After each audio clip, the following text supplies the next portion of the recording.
So welcome back to the Gear Shift Chat. And today we've got, well, whose car is it? We have my granddad's car. What car is that? It's a 2.3 litre supercharged Mercedes-Benz convertible SLK. So SLK 230 compressor. Lovely. Yes. Fun little car, wasn't it? Yeah, surprisingly, I never expected it to be so nippy. Obviously, it's a four-cylinder. Yep. However, it's a supercharged 2.3 litre. So very similar to the Focus RS we were talking about, actually. Because that's four-cylinder forced induction. So obviously the Focus RS had a turbo. Mm-hmm. The SLK has a supercharger. And, actually, we were actually talking about how cars, from different eras have different amount of things. And if you look at it, the Focus RS is pushing out over, 400 horsepower? Where the SLK is pushing out, I think it's 190 horsepower. There's 18 years difference between the two of them. Which is actually quite shocking when you think same engines pretty much, capacity-wise.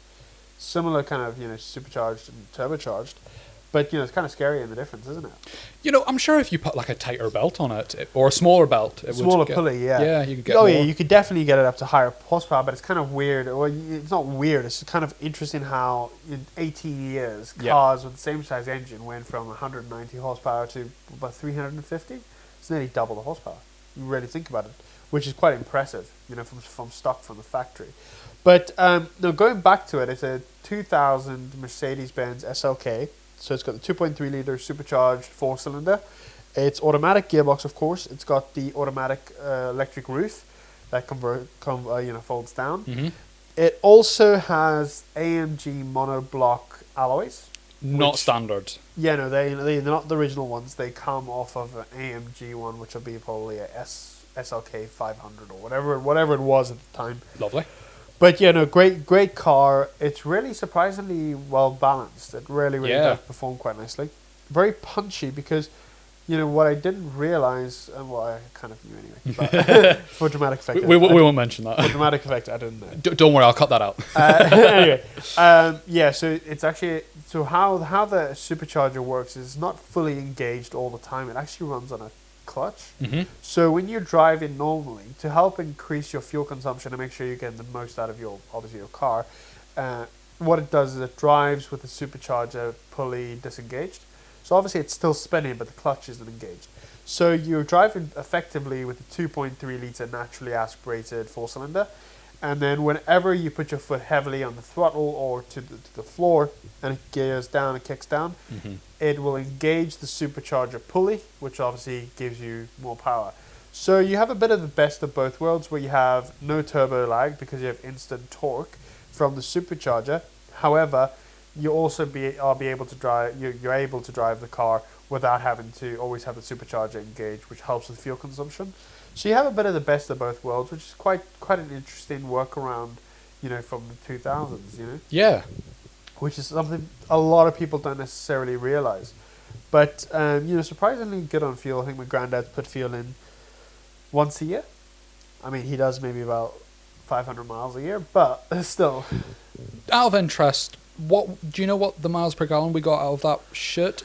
Can you remember? I don't know if you mentioned it. I don't think the car actually tells you. It's one you have to physically work out because obviously from 2000. So I think what you have to do is what I have to do in the E-Class is I fill it up all the way to the top and then I drive the car and then I see, okay, well, I've done, let's say, 300 miles and let's say I've used 10 gallons I thought the of fuel. E-Class did tell you, though. It doesn't, no. Okay.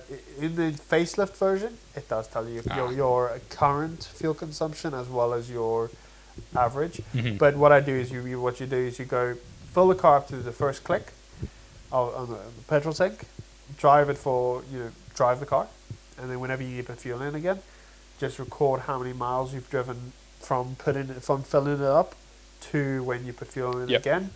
And then you work out how many gallons or litres you've used. And then, so like for example, let's say you fill the car up. Let's say you've put in 10 gallons of petrol. Or petrol or diesel, doesn't matter. But you put in 10 gallons, you drive 300 miles.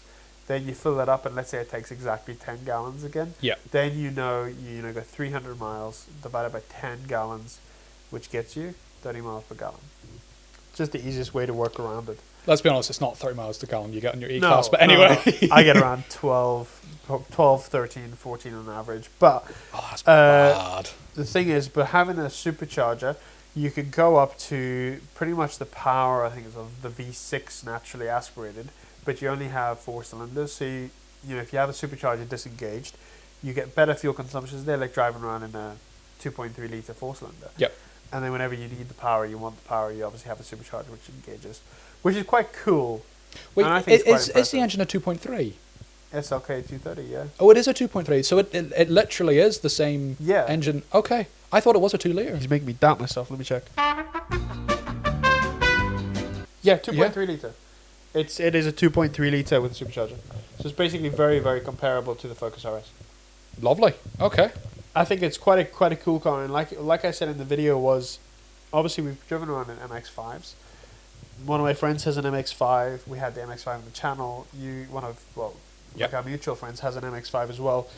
And the fact is, with the MX-5s, well, at least the generations that we've driven the first generation and third generation. Yep. So they don't have crazy amounts of power, because the one that my friend has is the third generation, same as our mutual friend.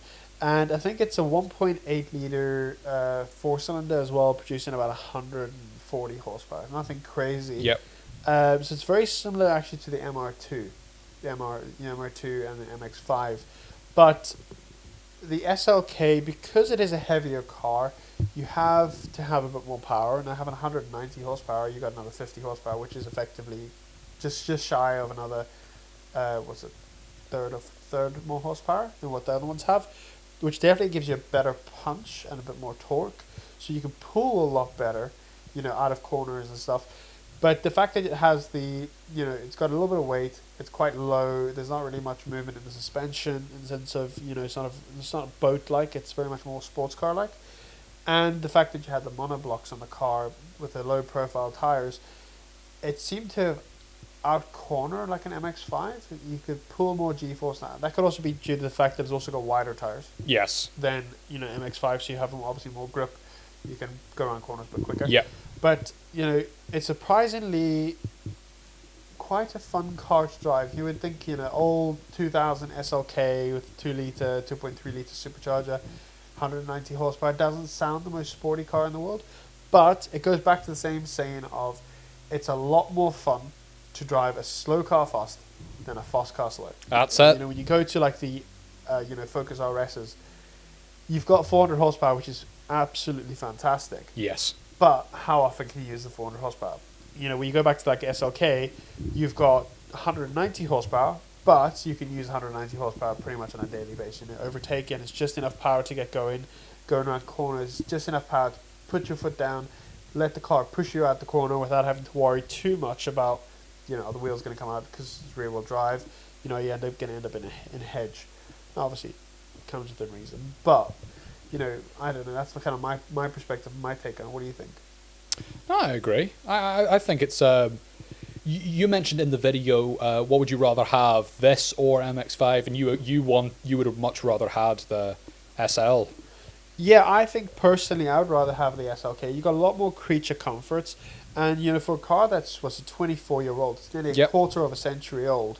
It's got a lot of creature comforts. You have the heated seats, electric roof, which is very, very nice. Decent bit of boot space as well. That boot space is unbelievable. I was surprised. That's similar enough to the E-Class. Maybe just a wee bit smaller, but if you have the roof up, you got an amazing amount of space. Yeah. But if you have the roof down, you obviously lose a bit of space. But the fact that you have so much internal storage space, everywhere you look, there's a little crevice or a little compartment for put just parts or storage, whatever you want to put there. And the fact that it's got it's not automatic wipers, but is it? I can't remember. Google that as well. I can't remember, but it's pretty for what it is, and the money you can buy them. You can buy them for I think it's £2,000 or £3,000, which is quite reasonable. And if you look at an MX-5, they're only going to keep going down in value for the next couple of years. So you can end up getting a car that's got more power. Mm-hmm. It's already past maximum depreciation, and it's something that's going to hopefully be a classic someday. And the fact is, in the UK, if a car is over 40-year-old, you don't have to pay tax or have an MOT. So you're getting closer to that tax-free and MOT exemption, which would be good. Because you can drive it in ULEZ, I think it's ULEZ zones as well. Yeah. Because it's older car before they had the regulations, I think it was. That's it, yeah. So there's a couple of benefits to it, as well as obviously the older cars generally have cheaper taxes than the new ones. Mm-hmm. Pretty cool. Loads of Brilliant car. things. Yeah, but that boot space is unbelievable. That was actually one thing I was going to mention. Just couple of interesting facts. Obviously, the roof.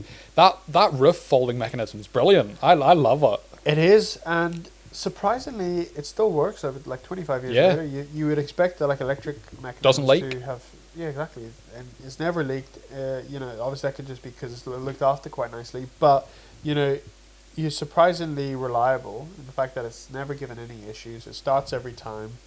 The roof never leaks. It's got the pillarless doors as well. That's true. So you have the glass that comes up and down. Every time you open the door, the glass comes down. Every time you close it, it goes up. So it's kind of cool, think of that. You really think of sportier cars that have those kind of features. Absolutely, yeah. But yeah. So I think personally, I would rather go with SLK over Miata for the fact that, they cheapest chips. They're reliable cars. You got supercharger. Supercharger, you can always just change the pulley like you mentioned. Just changing the pulley, you got more power. Probably get up to So if you want to get it up to 210, 220. Yeah, over the 200 barrier. Yes. Really, really easily. They super, it's a Mercedes, easy enough to work on. It's not the newest ones. I don't know. I think it's a win. I don't even think insurance would be overly expensive because there's not too many of them either. You get classic car insurance on them. But that'll be harder to get for someone who's young like me. Yeah. So with classic car insurance, basically, I think what it is, well, at least when I had it, or whenever I was looking for it at the time, was you had to be over, I think it was either 21 or 23, mm-hmm. and you couldn't have it as your daily car. You had to have a car which you could drive daily, and then have that as your secondary car. So from that perspective, sometimes it can be worth it, sometimes it can't, or might not be worth it. But, classic insurance on that Blue Merc, I think it worked out like £240 for the year, which is surprisingly good. But then you get limited, I think it was 5,000 miles mm-hmm. was the maximum you could drive in the year. Now, obviously, we're on trade insurance, so it doesn't really make any difference, except for like the Corvette and the Camaro, which is where we have to have specialized insurance because our trade insurance doesn't allow us to drive left-hand drive cars. Yep. So... But it's surprisingly good on it depends how you drive, but fuel wise is relatively efficient. You got a decent bit of boot space. Now I know the previous owners of the car had taken the car actually to France. They did like a big grand tour. They went from Northern Ireland down to I think it was either England. They went down to the Channel Tunnel, down to the south of France. They toured around for a couple of weeks. Had decent enough boot space, and like it goes back. Think of there's a lot of storage in that car. There's a lot of baguettes you could fit in the back there. Yeah, you could put a lot of baguettes if you wanted. Yeah. But just the sheer fact that they took the car all the way down to France and back, it just shows there's a decent bit of storage there. Yes. But I think it's a fantastic car for if you're going to do long road trips. Great. Yep. And there's so much storage, and the fact that it's just kind of a cool car from like the 2000s. I think it's pretty awesome. What do you think? Yeah, I did like it. I'll be honest with you, I actually was trying to look if I could get one and insure one a wee while ago. I'm talking a couple months ago.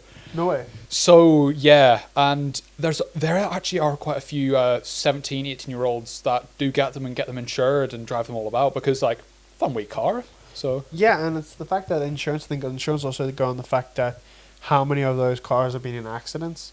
Now that's obviously quite a rare car for a younger individual to be in, and the fact that there is not millions and millions and millions and millions of them, like a Corsa, it usually brings the insurance price down a little bit because there's fewer of them in accidents. Absolutely. But fantastic car. I really enjoyed it, and I appreciate my granddad obviously letting me drive it. Yeah. So big thanks to Grandpa Joe. Aye. But yeah. And just one thing, we have a vlog channel. Go into the link in the description. It's our secondary channel. We post just wee videos that are of us just doing wee vlogs. A couple of gym videos sprinkled in there. We have a boxing video, and actually one of the videos about that camera right there that you're watching on how we got it. See? So yeah, so thank you so much for watching, everyone. Make sure you like and subscribe, and we'll see you in the next one. Good night!